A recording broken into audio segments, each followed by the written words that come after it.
England rode on 50s from Joss Buttler and Alex Hales and a superb bowling effort by Sam Curran to register a clinical 20-run win over New Zealand in their Super 12 encounter of the ICC Men's T20 World Cup at Gaba here on Tuesday.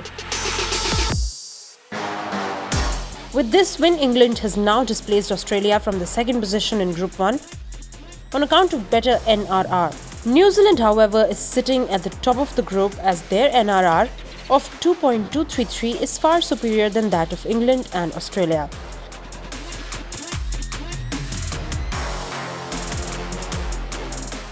On the other hand, ongoing T20 World Cup in Australia has been heavily affected by inclement weather, especially seen in Melbourne, where 4 matches were affected by rain, resulting in 3 washouts without a ball being bowled.